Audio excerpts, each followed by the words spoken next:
అట్లా లూటీ చేసి అలా అప్పుల పాలు చేసిన ఘనత కేటీఆర్ది. అందు గురించి మళ్ళొకసారి మాట్లాడే ముందు మీ నాయన నా మీద ఎందుకు పోటీ చేసిండు కామారెడ్డి మీద దాన్ని చెప్పిన తర్వాతనే మైనార్టీ విషయంలో మాట్లాడాలని నేను నీకు హితావు చేస్తున్నా. మరొకసారి జాగ్రత్తగా నా విషయంలో మాట్లాడేటప్పుడు చాలా జాగ్రత్తగా వహించు.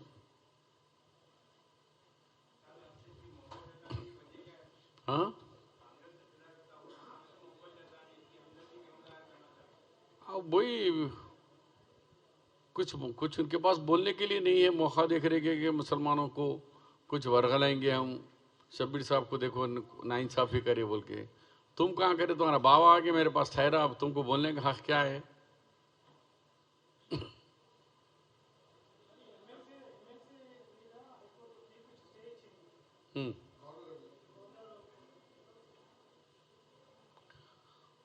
గవర్నమెంట్ తీర్పు మనం చూడలే కదా, ఆయన హైకోర్టు ఇచ్చిన తీర్పు మీద మనం ఏం మాట్లాడతాం, మనం దాన్ని చూడలేదు.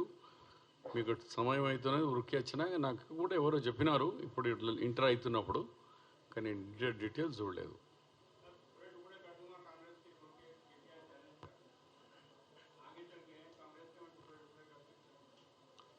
अब कौन किसके टुकड़े करता आगे वक्त ही बताएगा, क्योंकि जैसी करनी वैसी भरनी। केसीआर बताए सो खेल है, वही खेल फिर रिपीट होता। उन्होंने दूसरों के पार्टियां तोड़े, अब उनके लोग ही टूट के आ रहे, नक्शे कदम में नहीं, टूट के आ रहे वो लोग। हम तोड़ना नहीं चाह रहे, मैंने वो लोग आ रहे, उनकी डिक्टेटरशिप से नाराज है एमएलएस।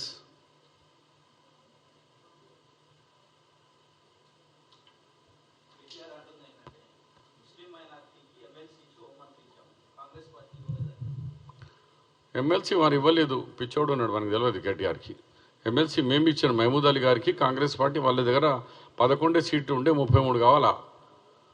అలయన్స్ అవుతుందేమో 2013, వినండి, 2013లో నేను మహమూద్ అలీ అందరం ఒకటేసారి యునానిమస్ ఎమ్మెల్సీస్ అయినాము. 2013 టీఆర్ఎస్ పార్టీ ఎప్పుడు వచ్చింది పవర్లో, 14లో వచ్చింది. ఇది 13లో 1 ఇయర్ ముందే ఎమ్మెల్సీ కాంగ్రెస్ పార్టీ మీద, పోనీ రేపు అలయన్స్గా అవుతుందేమో అని అలయన్స్ పార్టీగా ఒక ఎమ్మెల్సీ మేము ఇచ్చినాం. ఆయనకు అప్పుడు కేవలం 11 ఎమ్మెల్యేలు ఉన్నారు ఆయన దగ్గర. మా భిక్ష అది. Okay, thank you.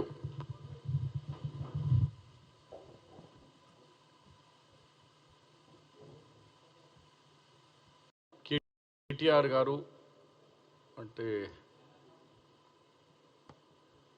మాజీ ముఖ్యమంత్రి గారి కుమారుడైన కేటీఆర్ గారు ఈ మధ్యలో కాంగ్రెస్ పార్టీకి హద్దు పద్దు లేకుండా విమర్శిస్తున్నారు. ఆ విమర్శ భాగంగా నా మీద కూడా మాట్లాడుతూ మైనారిటీస్ మీద కాంగ్రెస్ పార్టీకు ఎలాంటి చిత్తశుద్ధి లేదు, ప్రేమ లేదు, లేకుంటే షబ్బీర్ అలీ గారికి స్టేట్ మినిస్టర్ ర్యాంక్ ఇచ్చినారు, అది కూడా క్యాబినెట్ ఇప్పటివరకు తీసుకోలేదు అన్నారు. కేటీఆర్ గారు ఇంత ప్రేమ చూపించినావు, భలే ఉన్నది. ఈ 10 సంవత్సరాలు ఈ ప్రేమ ఎటుపోయిందా మైనారిటీ మీద? ఒక్కసారి ఆలోచన చేయి. నీ సిరిసిల్లకు పక్క కాన్స్టెన్సీ నాది కామారెడ్డి.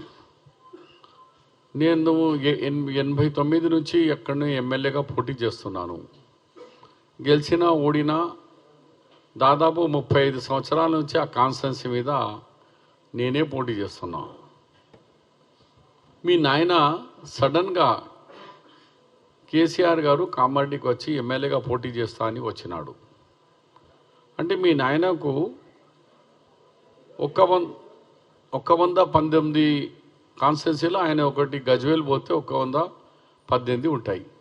118 కాన్స్టిట్యున్సీ వదిలేసి ఒక కామారెడ్డి మైనార్టీ కాన్స్టిట్యున్సీ దొరికిందా నీకు? దాని మీద సమాధానం చెప్పు ఫస్ట్. ఆయనే చేయడం వల్ల మా పార్టీ నన్ను నిజామాబాద్ పంపించి రేవంత్ రెడ్డిగా అక్కడ పంపించడం, మీ నాయన కూడా ఓడిపోయిండు, రోడ్డు మీద వచ్చిండు, నేను కూడా ఓడిపోయి నేను కూడా రోడ్డు మీద వచ్చిన. అంటే మైనార్టీ మీద ఎంత ప్రేమ ఉన్నది మీ నాయనకు నీకు? 10 సంవత్సరాల్లో నువ్వు 12% రిజర్వేషన్ ఇచ్చినావు రాబాయ్. 11 యూనివర్సిటీస్ ఉన్నాయి, ఒక వైస్ ఛాన్సలర్ని ఇచ్చినావా? పబ్లిక్ సర్వీస్ కమిషన్ మెంబర్స్లో ఒక మెంబర్ అన్న మైనార్టీ ఇచ్చినావా?